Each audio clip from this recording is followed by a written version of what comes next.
रूस दुनिया का सबसे बड़ा देश है, लेकिन एक समय ऐसा था जब उसके ही समुद्र के बीचों बीच एक इलाका मौजूद था जहां रूस का कोई अधिकार नहीं चलता था।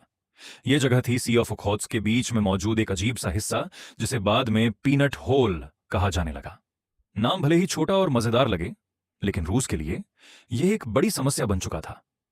असल में अंतर्राष्ट्रीय समुद्री कानून के अनुसार कोई भी देश अपनी तटरेखा से 200 नॉटिकल माइल्स तक का एक्सक्लूसिव इकोनॉमिक जोन दावा कर सकता है।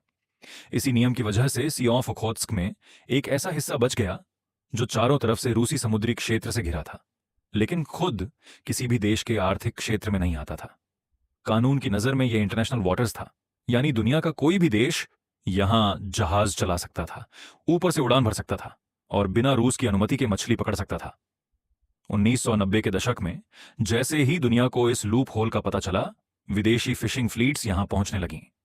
चीन, जापान, दक्षिण कोरिया, यूक्रेन, बुल्गारिया और पोलैंड तक के जहाज हजारों किलोमीटर का सफर तय करके यहां आने लगे। कारण था यहां मिलने वाली पॉलक फिश, जिसकी अंतरराष्ट्रीय बाजार में भारी मांग थी।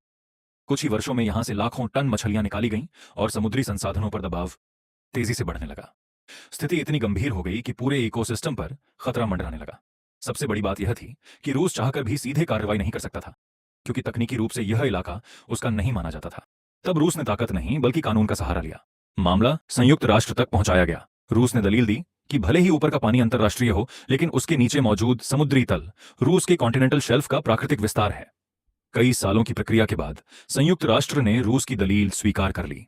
2013 में फैसला रूस के पक्ष में गया और 2014 में इसे अंतिम मंजूरी मिल गई। इसके साथ ही मशहूर पीनट होल का अध्याय लगभग खत्म हो गया और विदेशी फिशिंग फ्लीट्स को वहां से हटना पड़ा।